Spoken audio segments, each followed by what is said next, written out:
Welcome back, podcast friends. Now, before I get started today, I want to make you aware of something. We are getting ready to rename our podcast. Right now, it's called Simple Healthy Choices for Weight Loss, but we really started looking at it and found out that most of the things that I talk about, even though weight loss is the case with every single one of these, I'm more focused on getting healthy, giving your body nutrients, keep toxins out, and reverse diabetes, but reverse a lot of conditions and get off medications.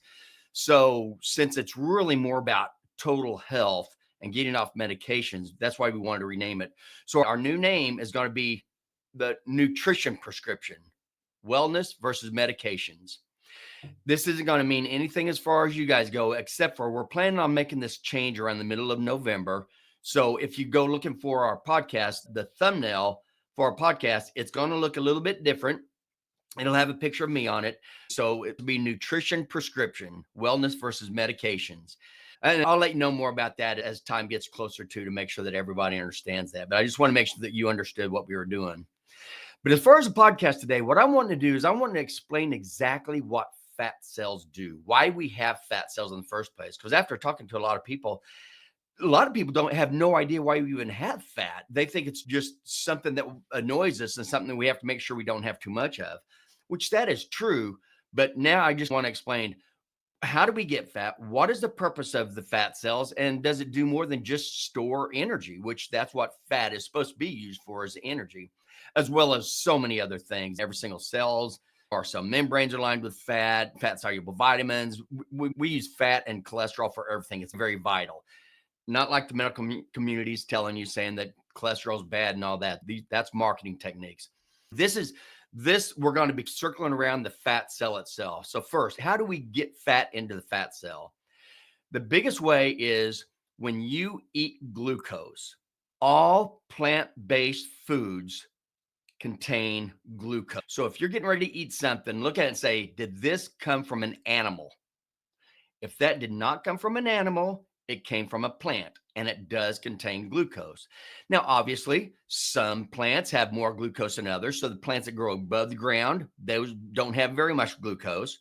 The ones that grow below the ground, those do have a lot of glucose, like the starch. That's what starch is, just long chains of glucose, because that's the nutrients for the plant.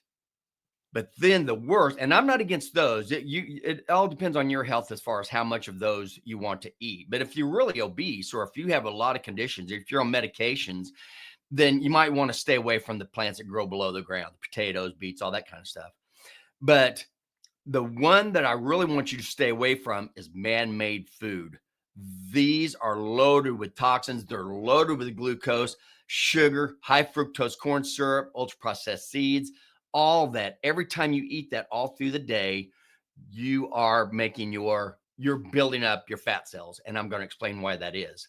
So first, that's what happens. You eat glucose, whether it's man-made food or whether it's plant-based food. You eat glucose. When you eat glucose, it goes in your blood glucose rises. When your blood glucose rises, your body senses that, and it puts insulin into your blood from your pancreas.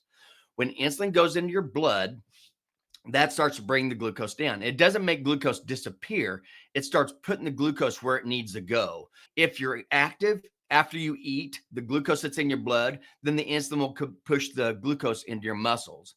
It'll also replenish glucose stores if you need to, which you do not have very many. And most people don't have to worry about replenishing their glucose stores because they have so much glucose on board anyway. But the majority of the glucose, any excess glucose that you eat, and just real quick, any glucose that you eat, period, is excess glucose. We do not ever have to eat glucose at all. Okay. If you take all the blood out of our bloodstream, take the glucose out of it, it only comes to 2 teaspoons full of sugar. So basically, any glucose you eat, you're getting excess glucose. So now, what does the insulin tell your body to do with all this excess glucose? After you've used it for the energy, which isn't very much, after you use it for storage, which isn't very much, but it has to be really high for that to happen, around 150 to 180 milligrams per deciliter. So the majority of all the glucose that you put in your mouth, it goes to the liver, and the insulin tells the liver, turn all that glucose, turn that into triglycerides. That's a form of fat. So all the glucose, all the stuff that you're eating, this plant-based foods, it's getting turned into glucose.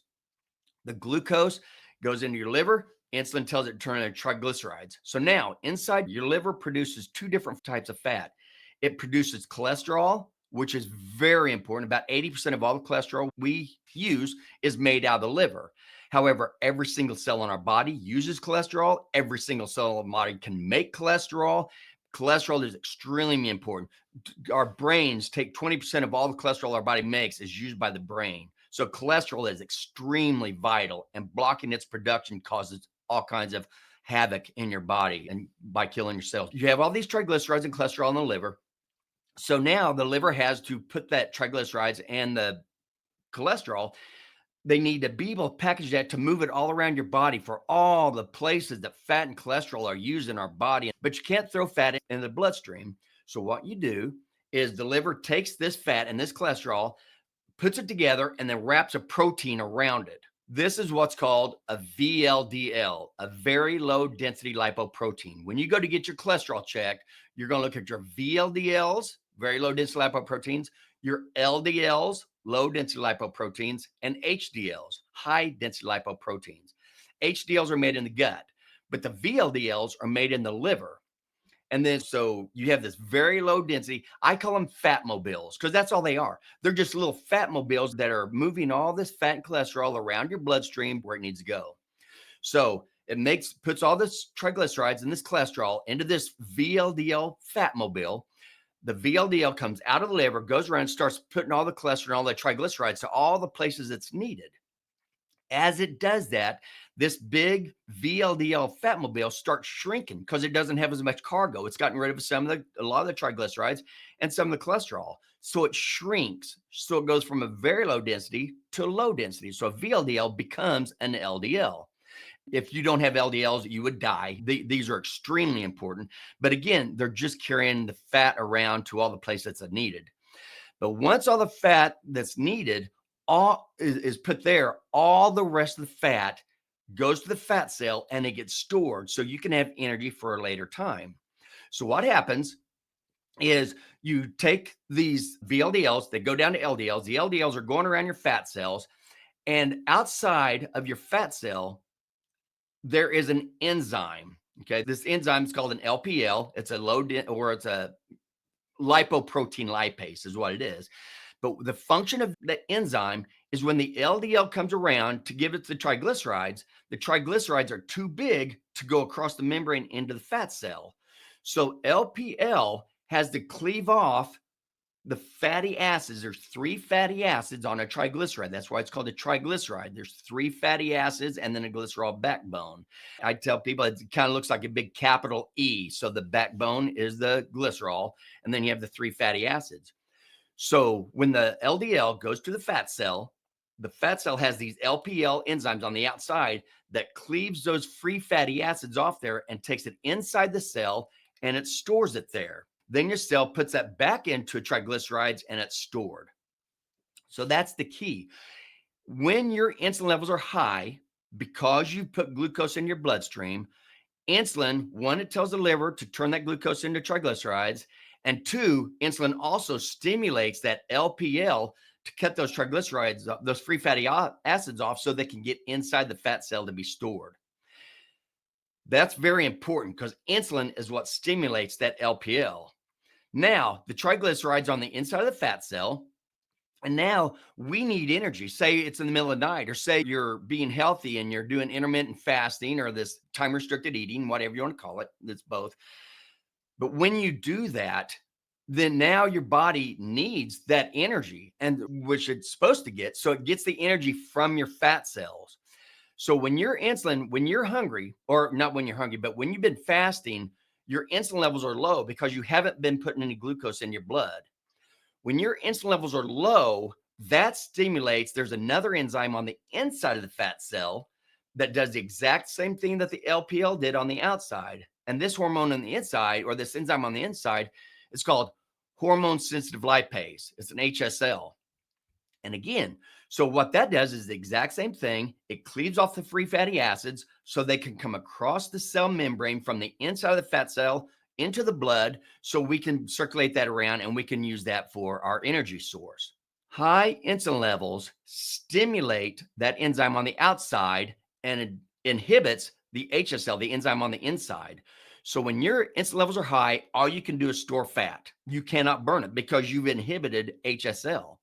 However, when it's the opposite, when your insulin levels come down low, now you do not stimulate LPL, you stimulate HSL. So you bring the fat out of your fat cells and use that for energy or all the other things that fat's used for in our body. So the key to losing fat is keep your insulin levels low. It's not about calories, it's about the calorie source. If you use glucose for your calorie source, your insulin level is going to be high and you're going to be stuffing fat into your fat cells. When you use fat for your energy source, your insulin levels will be low and you'll be eating the fat out of your fat cells.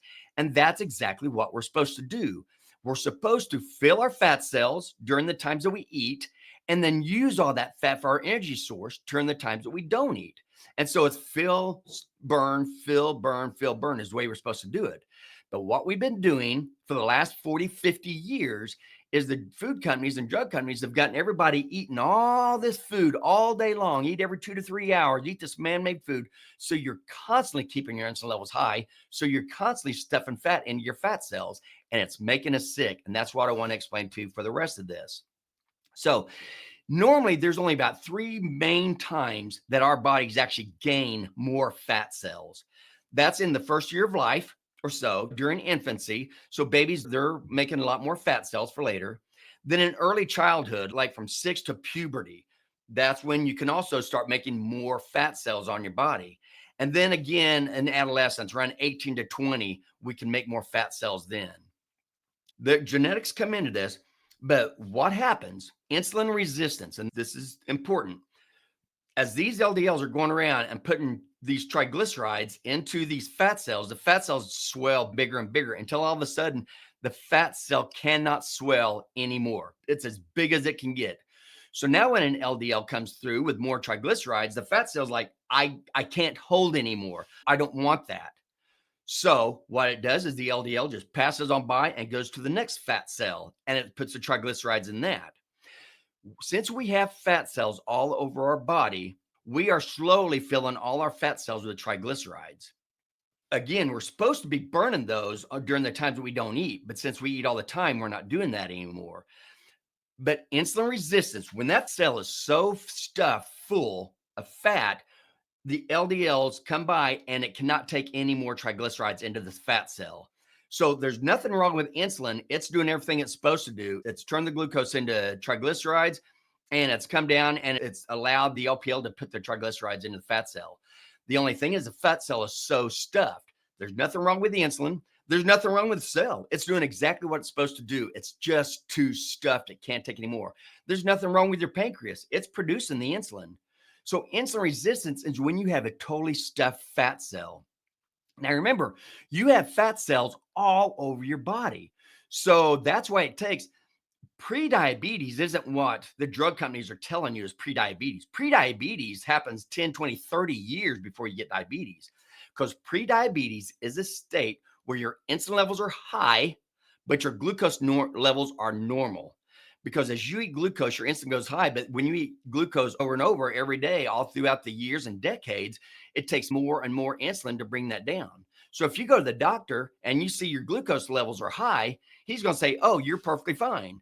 And then the next day you go in, next time you go in and he said, okay, now your glucose is high. You're diabetic because you don't look at glucose. High blood glucose is just a symptom of diabetes. It's a symptom. Type 2 diabetes is insulin resistance. And remember, it's nothing wrong with the insulin. It's the cells are too fat. So that's what's really going on is you're slowly stuffing each one of your fat cells. And as each one of those fat cells get so stuffed, then it takes more and more insulin to try to get the glucose into these other cells. So I just want you to understand that, okay, with insulin resistance, it's just the fat cells are too full. And that's when it becomes resistant. Now, that comes into genetics. What happens now? Because there are I get asked questions, why are there thin people who still have type 2 diabetes? The reason for this is because there are some people, due to their genetics, they just have very few fat cells and they cannot make any more. So when you have very few fat cells in your subcutaneous tissue and these LDLs are going around putting triglycerides in there. Once those fat cells are stuffed, there's nothing else you can do. All the body can do, all those little fat mobiles, those LDLs can do is, since they can't put the fat in your subcutaneous fat cells anymore, it starts stuffing fat around your organs. And this is where damage happens. It's where you get the fatty liver disease, fatty pancreas, fatty heart, fatty kidney failure, and dialysis. Type 2 diabetes is the number one reason for that, because of these high glucose, high insulin, and inflammation in our bodies. These people that are thin, they have just few fat cells. Once they're stuffed, they start putting the fat all around their organs. So they become insulin resistant very quickly. And it's called TOFI, TOFI, thin on the outside, fat on the inside. So they're still insulin resistant because they don't have very many fat cells. Now, another type that I get asked about, why are there people who are extremely large and they don't have diabetes? Why is that? The reason why is because there's two different types of genetics. There are some people that when their fat cells get stuffed, they're done. They can't make any more cells. So all that fat goes to the organs, like we just said. However, there's other people that as their cells start to get full, they just make more fat cells. So they actually can make more fat cells. So if you're the type that you have the fixed number of fat cells and those fat cells are just getting stuffed, that's called lipid hypertrophy. Okay, you're getting a big fat cell. However, if you're the kind that can just keep making more and more fat cells, that's called lipid hyperplasia. So since you can make more and more fat cells, the fat cells you have, they never get stuffed. So you can get fatter and fatter, but you still don't get diabetes because you haven't totally stuffed that fat cell yet. But for the majority of us, we do have a fixed number of fat cells, but it's a little bit more than the TOFI people. So we have a lot more fat cells, but we still can't make any more. So genetically, it depends on how many fat cells you have as far as how long it's going to take before you actually end up with type 2 diabetes. Okay, and that's when all your fat cells are full. And I talked about this in episode number 100 called Obesity Without Diabetes, the exception to the rule. So if you want to hear more about that, I did a whole podcast just on that. But for the most people, we have a fixed number of fat cells, even though that might be a lot, but once those are filled, that's when we become a type 2 diabetic. Okay, and remember, once our fat cells are full, our body has no other choice but to store that fat around our internal organs, and that's what we don't want. Now, I want to talk to you about other things. So fat cells do not just store fat. That's what we used to find. When I was in school, that's what I was taught. But now we realize that fat cells are actually an endocrine organ, which means they produce a lot of hormones and enzymes. They produce a lot of things that our body actually needs. In fact, there's well over 10 different hormones that we have discovered that our fat cells actually make. One of those I've talked about, it's called leptin. So leptin hormone, that when you fill your fat cell, as you start filling, your fat cells will produce a hormone called leptin. And I've talked about this in episode 34. It's called What Determines Whether You Store Fat or Burn It for Energy. But what leptin is a hormone that goes up to the medial hypothalamus in the brain when you eat and says, I am full. I'm not hungry anymore. Stop eating. And so that's when you lose your hunger signal and you stop eating. That's the way it's supposed to be. But what's happened, what we've noticed is we used to think that was the key. All we'd have to do is give people leptin and it'd make them where they weren't hungry anymore. However, we totally forgot about what resistance means. Resistance means that you are subjecting something to, let's give an example. We've talked about the pleasure center in the brain, okay, the nucleus accumbens. The nucleus accumbens is where you get your pleasure. When you start eating glucose, they found out that glucose stimulates the nucleus accumbens the same way cocaine does. So at first, it takes a little bit to get that feel-good feeling with the sugar, but eventually it takes more and more because the nucleus accumbens starts to become resistant. It doesn't want pleasure all the time. It makes it where it's not pleasurable anymore. So the nucleus accumbens becomes resistant to pleasure. So it takes more and more cocaine or more glucose to get that pleasure because you've caused resistance in the nucleus accumbens. Now, once you quit the cocaine or quit eating the glucose, that will get better. Your nucleus accumbens will come back and you'll start to have pleasure again. This also happens with leptin. because what they found is the more fat cells you have, the more leptin you have. So this hormone that used to make you feel full, now your hypothalamus has become resistant to it because you have so many fat cells producing all this leptin that the medial hypothalamus becomes resistant. And now when you eat, you don't get that signal to tell you to stop eating. So people just keep eating. Another thing, just a real quick side note, it's thought that insulin just by itself also blocks leptin. So that's two different things that you're doing by eating this glucose that's making it where you're hungry more often. And there's other things also, but that's just two. So just like I said, you get pleasure resistance with the nucleus accumbens. You get leptin resistance when you have all these full fat cells. The other one is the insulin resistance. That's again, you get insulin resistance because the fat cells are full. You can't take any more insulin. So what happens? First, there is another hormone called aromatase. Okay, this one, I'm only going to talk about four main things right now that go on inside the fat cells. There's an enzyme called aromatase. Aromatase has high concentrations in ovaries, and then also you have a little bit of concentration in the testes, and then you also have it in your fat cells. What aromatase does is it converts testosterone into estrogen. So since your fat cells have aromatase, as you have more and more fat on you, you actually are turning a lot of your testosterone into estrogen. So the more fat cells you have, the more estrogen you have and the less testosterone you have. And again, so as you start losing that fat, when you start eating healthy again, when you start losing that fat, then you're going to be losing some of that and you'll be able to get your testosterone levels back up again. Okay. That's aromatase. Okay. That's one thing. The other thing is your fat cells. Remember, you have a lot of fat. It's not just one layer. You have multiple layers of fat cells. So what happens is these fat cells start to get full. Okay. You just picture like bubbles in a bubble bath. If these fat cells, as they start to get full, they push away from the blood supply. They get further and further away from the blood supply because they're just getting full and they're getting pushed away. So since the fat cells need a blood supply because it needs to get the nutrients in, it needs to get the hormones out, what it does is it secretes these things. They're called cytokines. Okay. These are inflammatory mediators, cytokines like interleukin 6 and tumor necrosis factor alpha.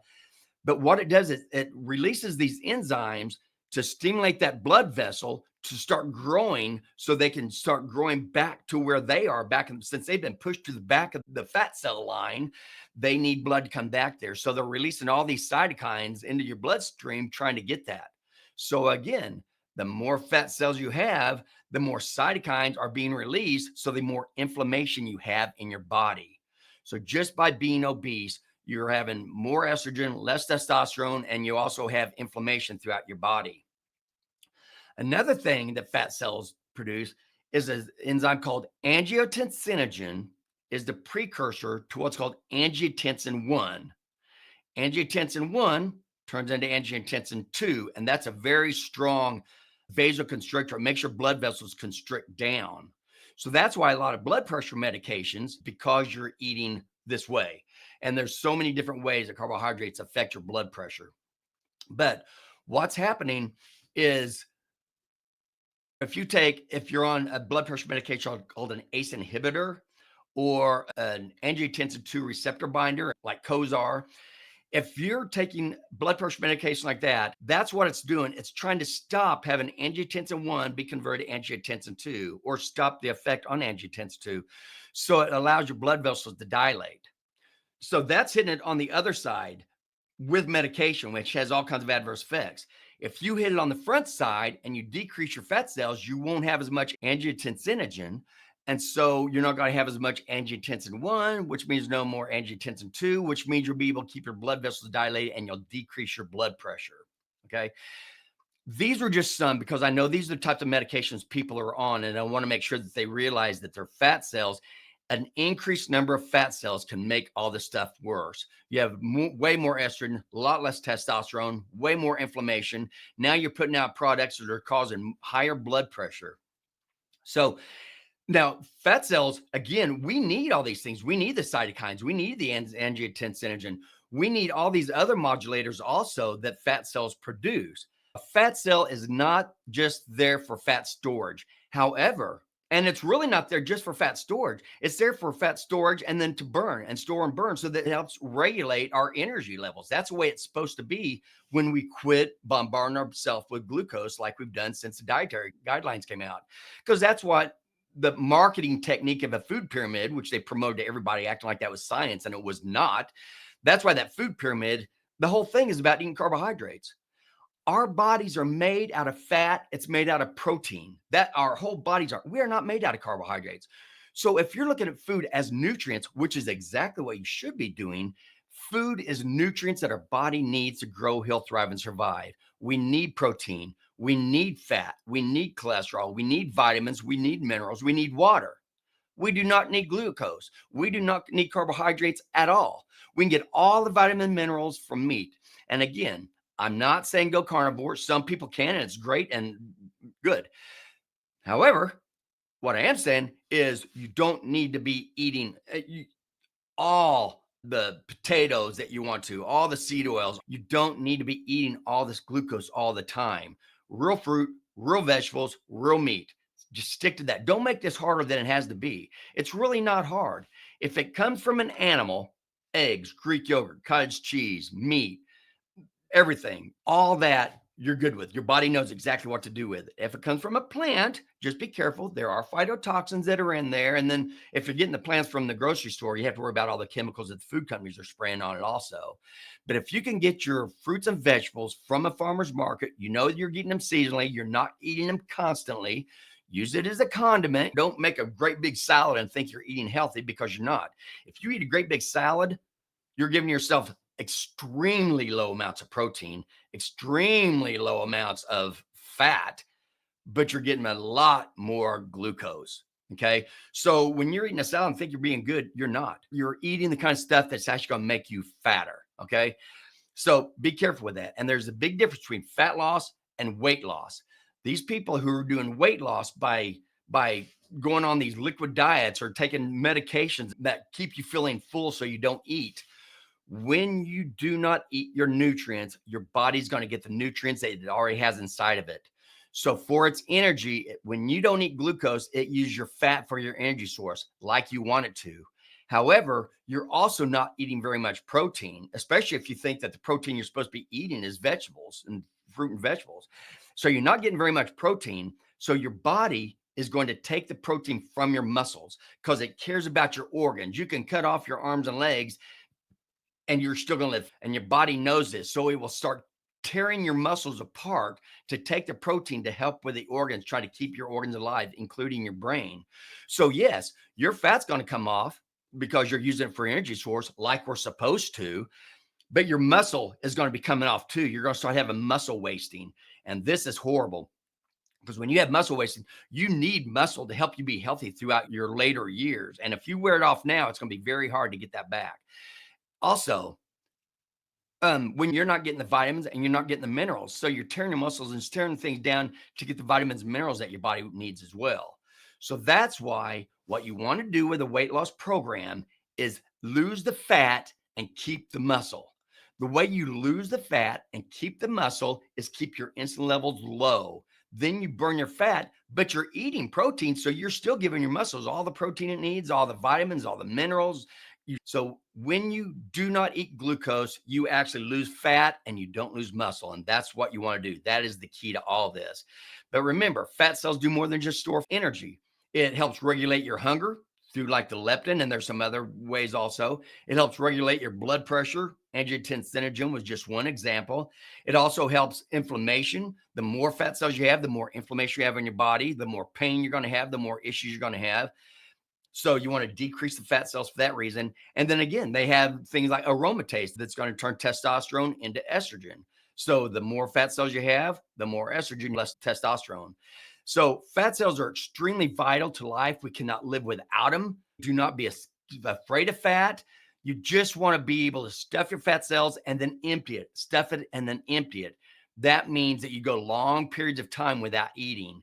And that's easy to do easier to do when you eat animal products because there's so many different things, even within the intestines, that fat and protein stimulate to keep you feeling full. You do not get that when you eat carbohydrates. When you eat plant-based foods, you don't get that very often. And that's why you're eating every 2 to 3 hours, because you're starving all the time, because you never give your body the nutrients that it needs, and you don't stimulate any of the receptors that cause you to feel full.